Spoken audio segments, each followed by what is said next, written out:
Matthieu, chapitre 8. Lorsque Jésus fut descendu de la montagne, une grande foule le suivit. Alors un lépreux s'approcha, se prosterna devant lui et dit, Seigneur, si tu le veux, tu peux me rendre pur. Jésus tendit la main, le toucha et dit, Je le veux, sois pur. Aussitôt il fut purifié de sa lèpre. Puis Jésus lui dit, Fais bien attention de n'en parler à personne, mais va te montrer aux prêtres et présente l'offrande que Moïse a prescrite, afin que cela leur serve de témoignage. Alors que Jésus entrait dans Capernaüm, un officier romain l'aborda et le supplia en disant, Seigneur, mon serviteur est couché à la maison, atteint de paralysie, et il souffre beaucoup. Jésus lui dit, J'irai et je le guérirai. L'officier répondit, Seigneur, je ne suis pas digne que tu entres sous mon toit, mais dis seulement un mot et mon serviteur sera guéri. En effet, moi aussi je suis un homme soumis à des supérieurs, j'ai des soldats sous mes ordres, et je dis à l'un, pars, et il part, à un autre, viens, et il vient, et à mon esclave, fais ceci, et il le fait.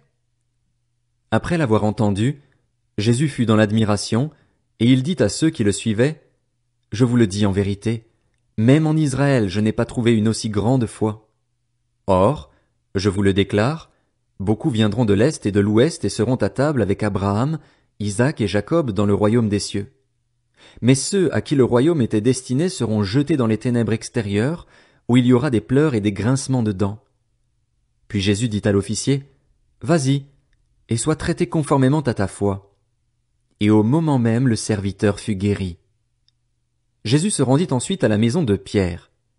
Il vit la belle-mère de celui-ci couchée, avec de la fièvre. Il lui toucha la main et la fièvre la quitta. Puis elle se leva et le servit. Le soir venu, on amena vers Jésus de nombreux démoniaques. Il chassa les esprits par sa parole et guérit tous les malades. Ainsi s'accomplit ce que le prophète Ésaïe avait annoncé. Il a pris nos faiblesses et il s'est chargé de nos maladies. Voyant une grande foule autour de lui, Jésus donna l'ordre de passer de l'autre côté du lac. Un spécialiste de la loi s'approcha et lui dit, « Maître, je te suivrai partout où tu iras. » Jésus lui répondit, « Les renards ont des tanières et les oiseaux du ciel ont des nids, mais le Fils de l'homme n'a pas un endroit où il puisse reposer sa tête. » Un autre, parmi les disciples, lui dit, « Seigneur, permets-moi d'aller d'abord enterrer mon père. » Mais Jésus lui répondit, « Suis-moi et laisse les morts enterrer leurs morts. » Il monta dans la barque et ses disciples le suivirent. Soudain, il s'éleva sur le lac une si grande tempête que la barque était recouverte par les vagues.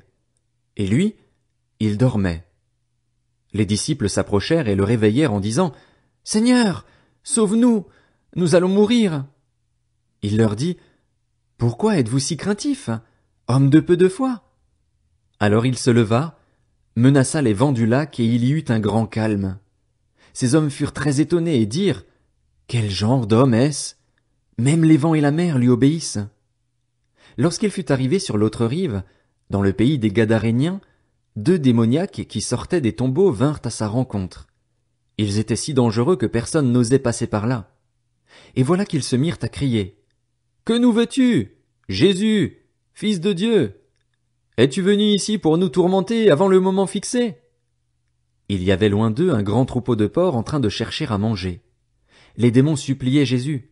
« Si tu nous chasses, permets-nous d'aller dans ce troupeau de porcs. » « Allez-y, leur dit-il. Ils sortirent des 2 hommes et entrèrent dans les porcs. Alors tout le troupeau se précipita du haut de la falaise dans le lac, et ils moururent dans l'eau. Les gardiens du troupeau s'enfuirent et allèrent dans la ville rapporter tout ce qui s'était passé et ce qui était arrivé aux démoniaques. Alors tous les habitants de la ville sortirent à la rencontre de Jésus et, dès qu'ils le virent, ils le supplièrent de quitter leur territoire.